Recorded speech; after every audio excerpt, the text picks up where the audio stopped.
Bismillahirrahmanirrahim. Assalamualaikum warahmatullahi wabarakatuh. Salam kedaulatan rakyat.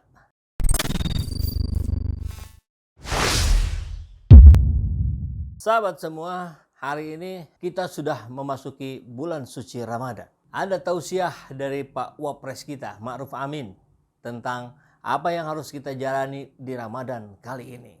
Kita lihat kabarnya, Ma'ruf Amin, selamat menunaikan puasa Ramadan. Banyak sedekah, jangan konsumtif. Terima kasih Yai. Jangan konsumtif itu maksudnya makan cukup dengan 2 pisang saja kan?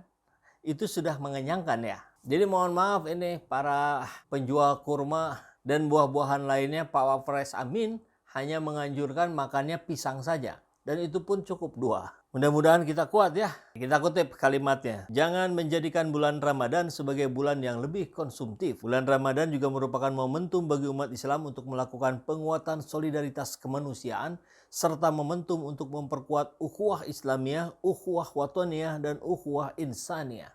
Ya, saya kira apa yang disampaikan oleh Pak Ma'ruf Amin cukup menyejukkan kita ya. Ya minimal sebagai motivasi lah. Kalau nanti hanya dengan 2 buah pisang saja harus kenyang. Karena Pak Wapres begitu. Tapi fotonya ini lagi makan besar ini.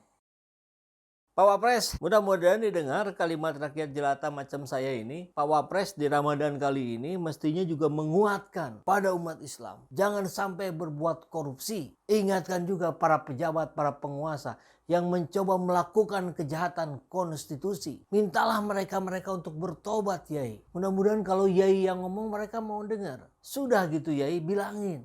Jangan lagi berupaya untuk memaksakan kehendak kesana sini, mendanai ini, mendanai itu untuk memunculkan wacana presiden 3 periode. Kan Yai juga nggak mau ya. Kalaupun jadi 3 periode, wapresnya sudah pasti bukan Yai. Jadi ayolah Yai bersama rakyat di depan untuk menolak itu. Setuju ya Yai ya? Saya tunggu responnya. Di awal Ramadan juga kita dapat kabar Profesor Henry Subiakto. Itu loh yang dikenal sebagai profesor yang kompresor itu. Yang kata Rocky Gerung, bukan kata saya. Mana berani saya. Jadi katanya per hari Jumat 1 April, Prof. Henry mengundurkan diri dari jabatannya di pemerintah. Dan mau kembali menjadi dosen dan membantu rekannya dalam bisnis. Disebutin bisnisnya. Di bidang finance, blockchain, hingga properti. Wow. Kayaknya dia sudah banding-banding tuh. Ini di pemerintah saya dapat segini. Ini kalau saya berbisnis saya dapatnya jauh lebih besar nih. Udah keluar aja lah. Jelas-jelas di sini mah aman, nggak akan dibully netizen. Nggak akan disebut Profesor Dungu. Nggak akan disebut kompresor. Nggak akan disebut buzzer RP. Ya atau mungkin juga barangkali keluarganya sudah tidak kuat ya. Dengan bulian para netizen, para relawan RP0. Relawan yang ingin membuat Indonesia ini menjadi jauh lebih baik dan lebih demokratis. Bukan seperti buzzer RP yang menunggu dulu uang cair baru bekerja. Ya seperti biasalah para netizen kan responnya gak jelas, gak penting, gak mau tahu. Ya sudah, mudah-mudahan di tempat yang baru Anda Prof. Henry menjadi jauh bisa lebih bijaksana. Bukan bijaksini saja, gitu. Jadi bijaksana dan bijaksini dong, ya biar fair. Untuk keluarga tentunya, untuk keluarga Bapak, kalau Bapak sudah berbisnis, tahu uang yang jauh lebih banyak, ingat tetap ada keluarga di rumah menunggu Pak ya. Dan di Ramadan kali ini pun kita mendapatkan kabar juga tentang Ketua Umum Pengurus Besar Nahdlatul Ulama Gus Yahya, ya, kakaknya Gus Yakut. Dia mengatakan begini. Kami pada waktu itu dengan membuat kesimpulan bahwa kategori non-muslim atau kafir sesungguhnya tidak relevan di dalam konteks negara bangsa modern. Jadi istilah kafir itu sudah tidak relevan. Kalau sudah modern seperti hari ini itu jangan digunakan lagi. Kurang lebih begitu maksudnya. Karena katanya dianggap itulah yang membuat terpeliharanya kebencian di antar berbagai kelompok. Padahal rasanya kalau saya dengan teman-teman saya yang non-muslim juga banyak, yang Kristen, Katolik, Buddha, nggak ada masalah tuh, mereka juga tahu, mereka paham gitu, bahwa istilah kafir atau istilah non-muslim untuk membedakan saya dengan Anda. Karena dalam ibadah itu lakum dinukum waliyadin. Agamaku bagiku, agamu bagimu. Jalankan masing-masing. Kita bekerja sama dalam konteks kita berelasi sebagai manusia. Manusia Indonesia yang mau membangun negeri ini. Ada pemahaman yang sudah cukup bagus dari dulu, bukan sekarang-sekarang saja. Nggak ada soal itu. Lantas kenapa kalimat kafir jadi justru dianggap tidak relevan? Kalau dianggap tidak relevan harus dihilangkan. Artinya kalau begitu kitab suci agama Islam, Al-Quran, yang membahas tentang kekafiran, itu juga harus dihilangkan. Tentu tidak begitu. Saya yakin Gus Yahya tidak mengarah ke sana. Hanya penggunaan istilahnya saja. Barangkali begitu ya Gus. Tapi kan tetap saja Gus, ketika istilah itu ada di dalam Al-Quran, ya itu akan berlaku. Tidak bisa kita kemudian menghilangkan atau menggantinya. Allah yang menjaga Al-Quran, nggak mungkin kita bisa ganti. Ayolah, mumpung kita kali ini masuk pada bulan suci Ramadan, mari kita perkuat lagi akidah kita.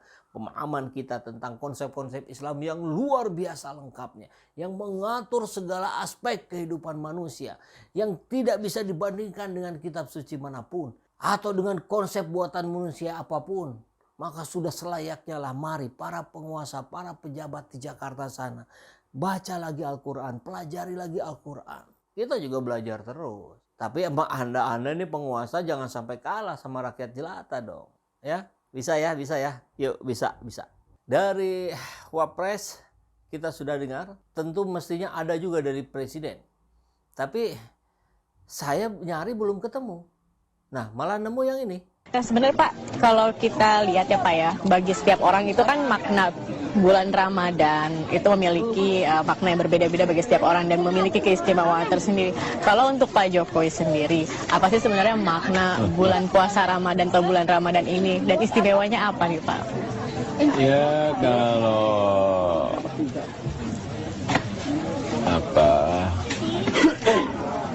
makna dan istimewa ini kita bisa merasakan betapa beratnya ya kita tidak harus tidak makan dari pagi sampai Ucapan Pak Presiden terkait bagaimana memaknakan bulan suci Ramadan ini agar tetap efektif berkarya untuk membangun negeri ini. Kita bicara yang besar-besar, harapan besar sehingga mendorong kemampuan kita untuk terus juga berbuat yang besar-besar. Kalau nggak salah sih kaitannya begitu kalau nggak salah.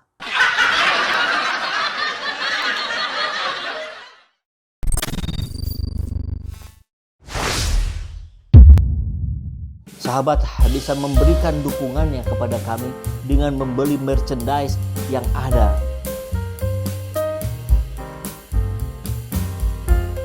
Apabila sahabat semua ada yang menginginkan desain yang lain, tentu kami pun bisa mengakomodirnya. Silakan hubungi di nomor yang ada di bawah ini.